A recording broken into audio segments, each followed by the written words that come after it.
about culture and the toxicity of ideology. I'm an educator. I educate young children.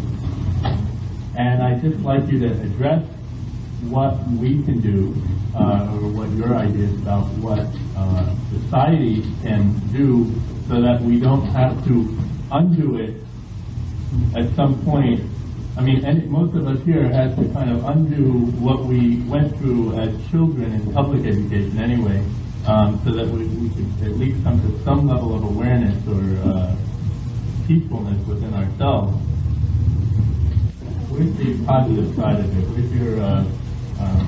Well, in Hawaii this past year, we homeschooled our children, and we also coincidentally rented office space from a major company which creates homeschooling curriculums.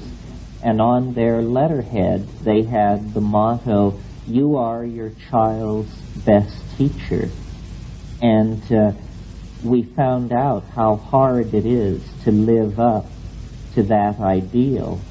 And yet, in a way, we also found out how rewarding it was to attempt it. When we return to Northern California, our children will go to public school. I think basically you have to not leave it up to the school.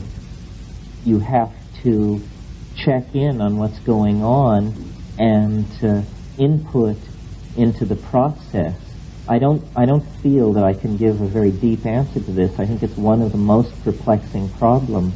One thing I think that's terribly wrong with education is that there is no sense of history instilled in people. And history has almost as bad a rap on it as mathematics.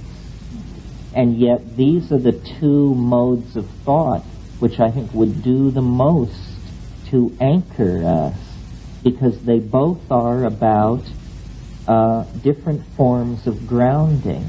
One grounds in eternal demonstrable principles, mathematics, and the other dissipates amnesia.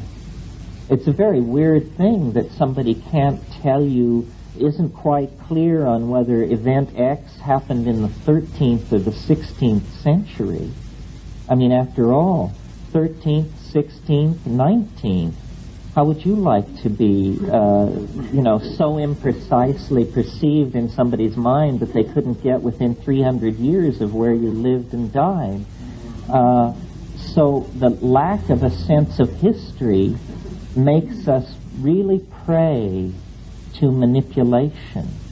That's why I am cynical enough to believe that the de-emphasizing of history that's gone on in American education over the past 30 years is almost the equivalent of a plot. The notion, even as recently as when I graduated from the university, and it took me 12 years, so I didn't graduate until 75, but the idea was that if you went to a university, you emerged a liberal, gentle person, well-informed on the accomplishments of your culture, its history, its aspirations, its ways of governing itself, its ways of resolving conflict, and so on. Now I think people these things have become gigantic trade schools, and you are expected to learn to do a job, and when not doing your job, malls have been provided for you to shop in, and 240 channels of garbage have been piped into your home for you to keep up on what it is that is au courant to go out and buy. And this creation of this historyless, mindless, consumerist person at the expense of the ideal of the democratically informed citizen is going to wreak great havoc in our society. People often compliment me on, my enchanting command of these various subjects and so forth and so on, and I'm amazed because what's being sold to you here tonight, ladies and gentlemen, is nothing more than the fruits of a liberal college education. You know, you go to college, you learn about Gnosticism, Platonic philosophy, or you once did, but no more, apparently. So it can be sold as the most far-out, fringy thing in the new age. This is amnesia on quite a scale. So, and the other thing I would say in answer to your question about education is separating physical culture from competition. That the notion of physical culture, and by that I mean gym class, and competition is one of the, I mean, I feel the bile rising. This is, we're talking serious here now.